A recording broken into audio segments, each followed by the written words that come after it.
ये मेरे को बेईमान साबित करना चाहते हैं, मेरे ऊपर कीचड़ फेंक रहे हैं, मेरे ऊपर लांछन लगा रहे हैं, मुझे सुबह शाम गालियां देते हैं। लेकिन मेरे लिए बीजेपी इंपॉर्टेंट नहीं है, मेरे लिए आप लोग इंपॉर्टेंट हो। अगर देश की जनता, दिल्ली की जनता को लगता है केजरीवाल बेईमान है, मैं 1 मिनट के लिए सीएम की कुर्सी पे भी नहीं बैठूंगा। 1 मिनट के लिए मैं बैठने को तैयार नहीं। मैंने अपने जीवन में कुछ नहीं कमाया, मेरा बैंक अकाउंट खाली है, हमारी पार्टी का बैंक अकाउंट खाली है। मैंने जिंदगी में कुछ नहीं कमाया, अपनी इज्जत और अपनी ईमानदारी के सिवा मेरे पास कुछ नहीं आया।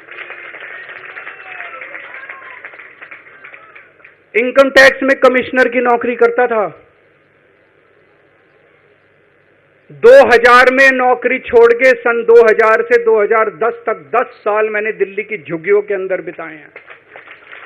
कुछ महीने दिल्ली की झुग्गियों में जाके रहा मैं, झुग्गी के अंदर, नंद नगरी, सुंदर नगरी की झुग्गियों के अंदर मैंने गली गली में खाक छानी है कि गरीब आदमी रहता कैसे, उसके घर का गुजारा कैसे चलता है।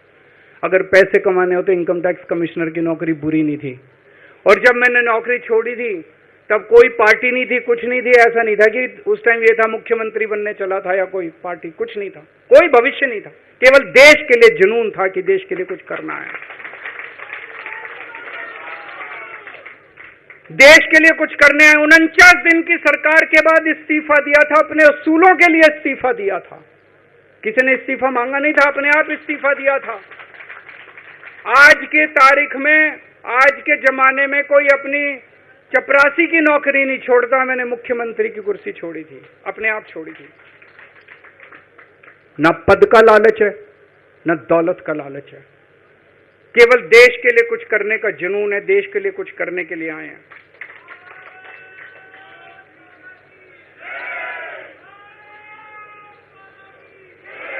इन्होंने मेरे ऊपर आरोप लगाए, मनीष जी के ऊपर आरोप लगाए हैं।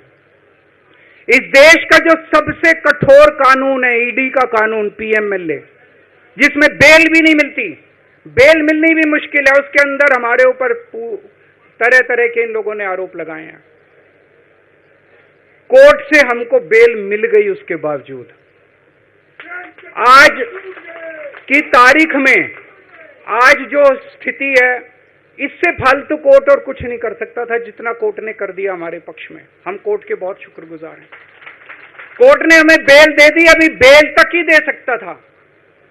अब ये केस चलेगा। मैंने वकीलों से पूछा, मैंने कहा मेरा दिल कहता है कि जब तक ये मैं कोर्ट से बरी होके ना आ जाऊं तब तक मैं सीएम की कुर्सी पे नहीं बैठूंगा। उन्होंने कहा जी ये 10 साल चलेगा केस, कोई कह रहा 15 साल चलेगा केस, कोई कह रहा 20 साल चलेगा केस।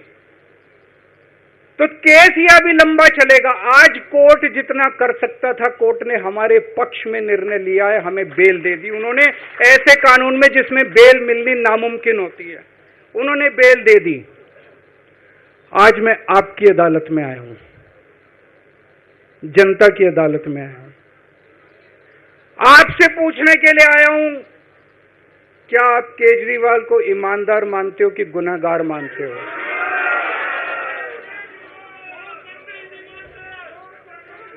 मैं दिल्ली की जनता से पूछना चाहता हूं, मैं देश की जनता से पूछना चाहता हूं कि क्या केजरीवाल ईमानदार है कि गुनहगार है?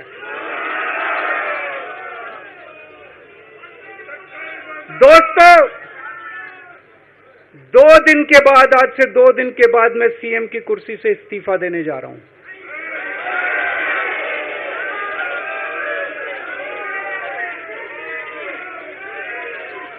और मैं तब तक सीएम की कुर्सी पे नहीं बैठूंगा जब तक जनता अपना फैसला ना सुना दे।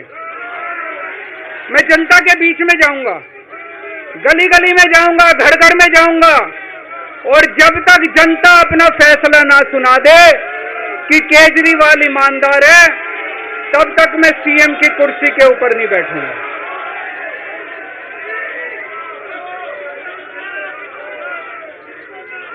आज से कुछ महीने बाद चुनाव है, दिल्ली के चुनाव हैं। मैं जनता को निवेदन करना चाहता हूं, अपील करना चाहता हूं, अगर आपको लगता है केजरीवाल ईमानदार है मेरे पक्ष में वोट दे देना। अगर आपको लगता है केजरीवाल गुनहगार है, मेरे को वोट मत देना। आप अगर मेरे को, फिर आपका एक एक वोट मेरी ईमानदारी का सर्टिफिकेट होगा। अगर आप मेरे को वोट देके जिताओगे और अगर आप कहोगे कि केजरीवाल ईमानदार है, तो चुनाव के बाद, उसके बाद जाके मैं सीएम की कुर्सी पे बैठूंगा। तब तक मैं सीएम की कुर्सी पे नहीं बैठूंगा।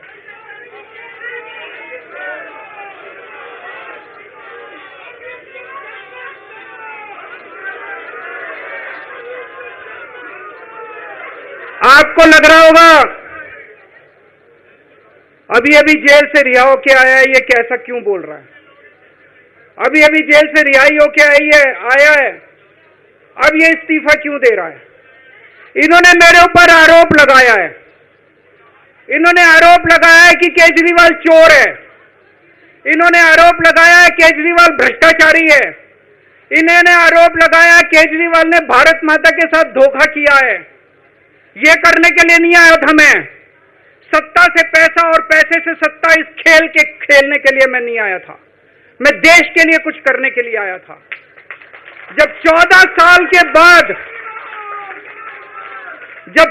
साल के बाद भगवान राम वनवास से लौटे, सीता मैया को अग्नि परीक्षा देनी पड़ी थी। आज मैं जेल से आया हूं, मैं अपनी अग्नि परीक्षा देने के लिए तैयार हूं।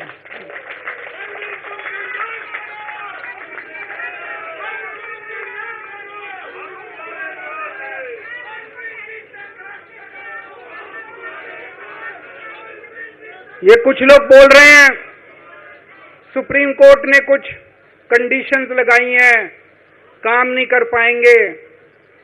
पिछले 10 साल में इन लोगों ने कंडीशन लगाने में कोई कसर छोड़ी थी? एलजी साहब ने कंडीशन लगाने में कोई कसर छोड़ी थी? केंद्र सरकार ने 1 कानून, 2 कानून, 3 कानून, कानून पे कानून डाल के मेरी पावर छीन ली, पर आपके काम बंद नहीं होने दिए मैंने। ये कंडीशन हमारे लिए कोई वो नहीं रखती, कोई हमारे लिए अड़चन पैदा नहीं करती ये कंडीशन। इन कंडीशन को भी देख लेंगे, लेकिन मेरे लिए जो मायने रखता है वो है मैंने अपनी जिंदगी में ईमानदारी कमाई है। अगर आपको लगता है केजरीवाल ईमानदार है, जम के वोट दे देना मेरे पक्ष में। चुनाव के बाद सीएम की कुर्सी पे जाके बैठूंगा।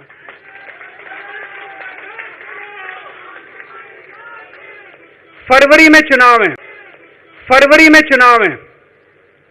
आज इस मंच से मैं मांग करता हूं कि ये चुनाव नवंबर में कराए जाएं, महाराष्ट्र के साथ कराए जाएं, तुरंत कराए जाएं चुनाव।